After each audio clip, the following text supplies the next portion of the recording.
Olá!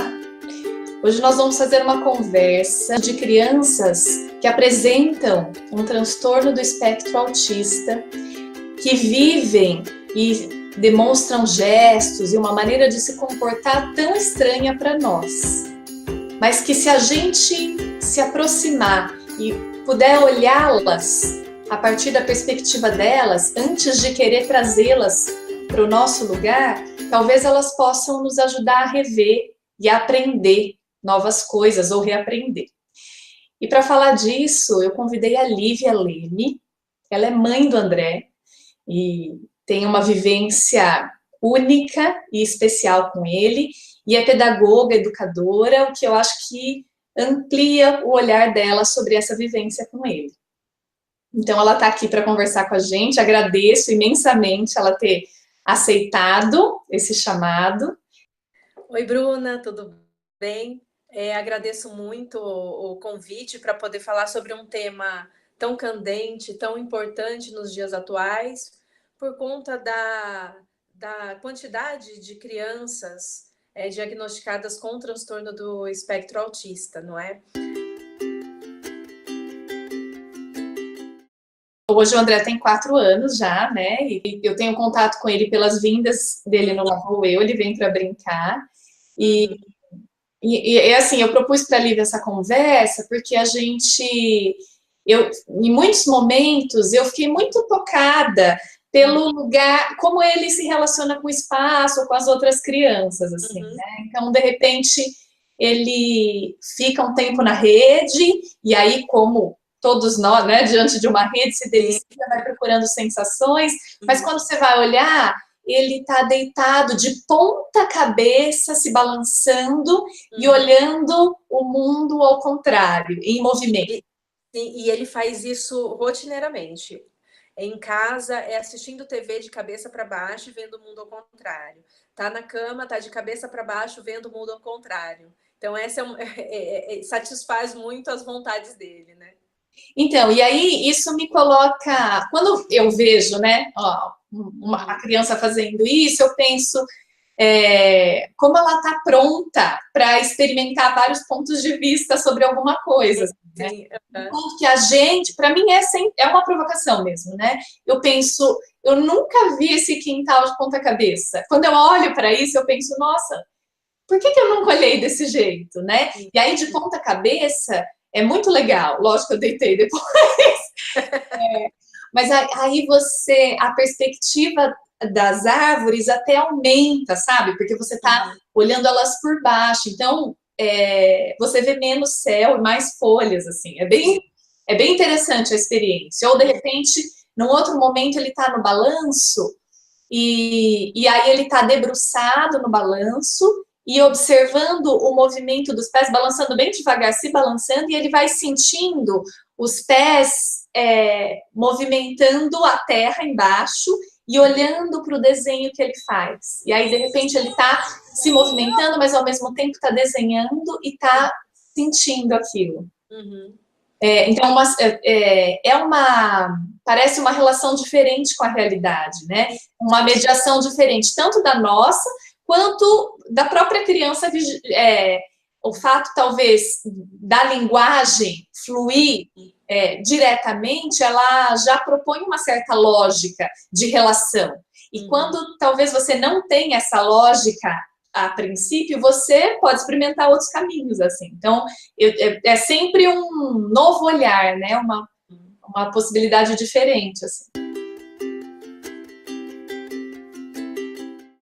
E algo que a gente sempre trabalhou muito, sempre desenvolveu com o André, sempre levou, foi essa questão de estar se relacionando com a natureza, estar com o pé descalço no chão, estar com o pé na terra, estar envolvido com a natureza. E ele nos mostrou que tem uma forma única e diferente desse comportamento, de como se comportar frente ao natural.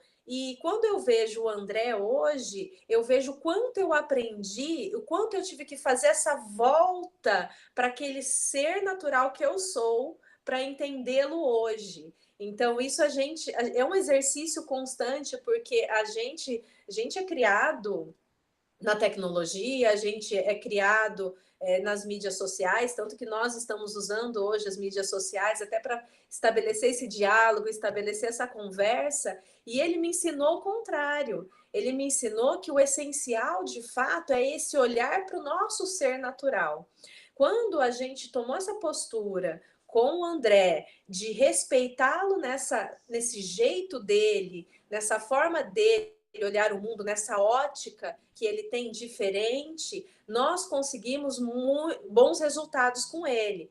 Essa forma dele olhar o mundo hoje ajuda na fala, na expressão desse pensamento dele, na expressão dessa forma dele olhar o mundo. Hoje ele não fala para uma criança de 4 anos, mas ele consegue já dá para a gente indícios do que ele sente, de quais são as suas emoções. E a gente vê que essa volta que ele fez a gente ter, a família toda ter esse retorno, auxiliou no desenvolvimento dele.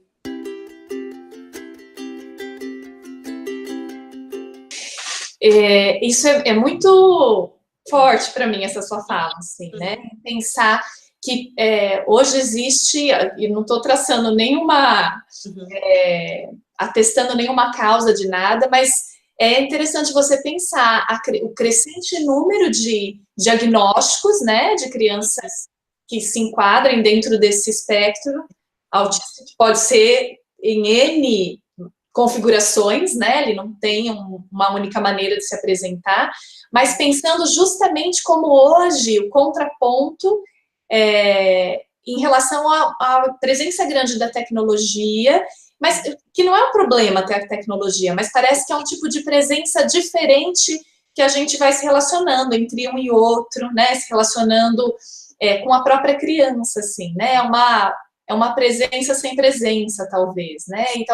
E se a gente, antes de tentar trazer as crianças autistas para o nosso mundo, né, a gente pudesse aproximar deles, pode ser que a gente encontre essa mensagem, né? A Céline Lortois, da Pedagogia Profunda, que é uma pedagogia que me inspira muito, ela até denomina a pedagogia profunda como sendo uma pedagogia da alma, assim, uma pedagogia que busca um espaço essencial dessa integridade de cada ser, né? E aí, em um dos textos, ela diz isso, ela diz que talvez as crianças autistas, elas estejam nesse país da alma, né? Do não verbal, do não dual, e a gente, indo até elas, pode se permitir se reconectar com esse mundo para trazer para o nosso essa presença, esse outro sentido da maneira de ser e viver. E assim elas nos transformam antes que elas possam se transformar e sim adquirir todo o seu potencial de relação, de comunicação e de tudo que ela possa, né? Em nenhum momento eu estou dizendo que não, mas é que a gente possa ouvir uma mensagem nesse lugar que as crianças estão, que é tão estranho, né? E não convencional, assim. Eu falo que é até poético a forma dele, como ele interage no meio, como ele interage com as crianças, como ele interage quando ele está envolvido com esse ambiente mais natural, mais da natureza. Ele tem uma forma de gesto que nos leva a até encontrar até poesia, né? Então, eu como educadora, eu sempre, às vezes, quando ele vai subir numa jabuticabeira, eu consigo ver poesia na forma como que ele sobe na jabuticabeira. Quando ele pula, a gente consegue ver uma forma poética de movimento dele. Então, quando a gente faz toda essa análise e a gente olha para ele, a gente consegue bons resultados.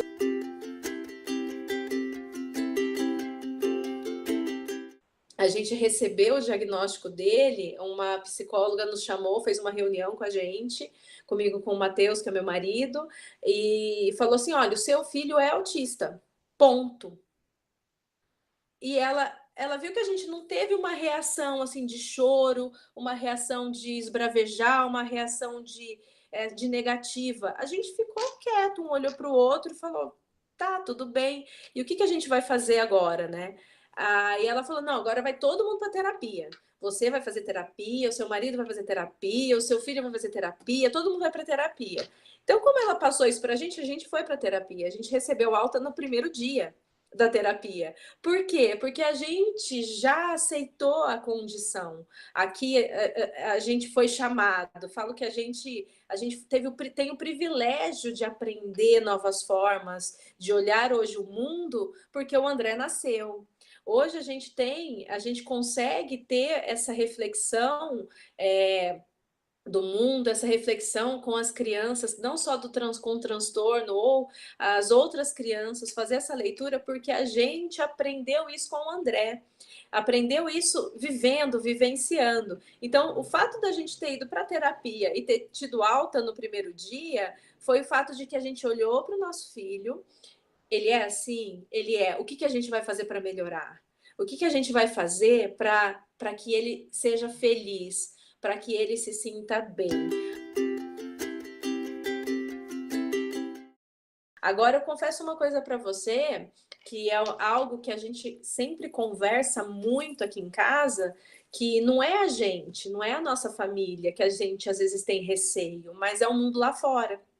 De como o mundo lá fora vai fazer essa leitura dele. Eu já ouvi várias pessoas falando, o filho tem probleminha. Não tem probleminha, não é um probleminha, não é? Ele é assim, ele nasceu assim, porque a gente sabe que existem diversas barreiras, não é? Eu falo que as barreiras visíveis a gente dá conta, que são as pedagógicas, arquitetônicas, de comunicação, mas as mais difíceis da gente trabalhar, da gente perceber, são as barreiras invisíveis, que estão no âmbito daí do preconceito, estão no âmbito da segregação. Essas barreiras eu acho que são as mais complicadas, porque elas estão no ser, elas estão dentro das pessoas. Então, para que se tenha uma remoção dessas barreiras, precisa ter um desenvolvimento interior, uma percepção interior das pessoas para que ela entenda o outro. Então, eu imagino que, assim, esse desafio do processo de aceitação, que acho que muitas vezes, para muitas famílias, é bem desafiador, porque a gente tem esse senso comum de espera de como a criança deve ser, né? E eu acho que até uma provocação também, um exercício grande para você perceber que não importa se a criança tem um transtorno ou não, cada um é sempre único, né? E essa unicidade vai exigir dos adultos, dos educadores, dos pais, um atendimento único e especial para cada criança, assim. E as que evidenciam isso, na verdade, elas só mostram o que deve ser para todo mundo, né? E tanto nos espaços educacionais, né, esse lugar do atendimento individualizado, na verdade, é um objetivo que isso em algum momento seja para todos. Todos têm um atendimento individualizado, todos têm um processo único para que possa acontecer, né? Então, acho que também socialmente existe essa contribuição, esse impacto da presença de crianças com qualquer necessidade especial, que vem, na verdade, preparar a sociedade para um outro atendimento que ele não é padronizado, ele não é massivo, não é todo mundo igual. E quando essas crianças provocam esses desconfortos, seja porque elas estão ocupando um espaço como a escola, ou porque estão no espaço público, arquitetônico, como você disse, são muitas readaptações que a gente precisa fazer. Mas é por conta dos diferentes que chegam, que a gente vai, enquanto sociedade, ter que procurar um outro caminho que atenda a uma singularidade, né? E não a todo mundo do mesmo jeito, assim, né? A um padrão único. E hoje, tendo um olhar diferenciado também por conta das vivências com o André, me faz ver o quão importante é você olhar cada criança cada criança com sua necessidade. E como você, quando você olha para ela, você percebe ela, ela se significa no mundo. Então, quando você direciona o seu olhar para ela, quando o Pedro é o Pedro, o José é o José, o João é o João, eles se colocam melhor no mundo, eles se mostram como João, como Pedro, como José. E quando você olha para uma sala como a sala de aula dos pequenos, você não está significando de fato cada criança, mas só aquele grupo, mas ela faz parte do grupo. Então, esse olhar, essa vontade de transformar, de buscar novas formas da gente se relacionar no mundo, está nesse olhar para a criança.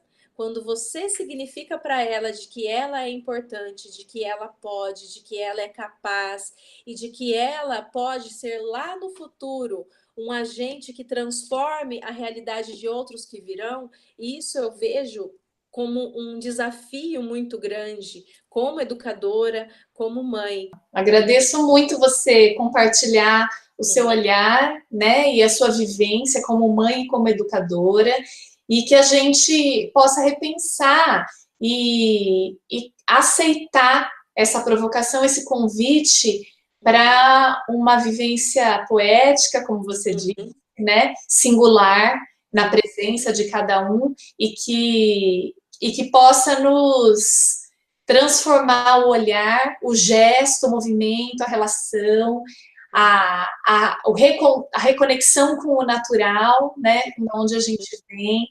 E aí, a partir disso, com certeza, nós estaremos mais íntegros para oferecer para essas crianças, sim, todo o suporte, toda a presença e toda a qualidade que elas têm direito e são merecedoras, assim, né? Então, que a gente cresça e se engrandeça para chegar na altura delas.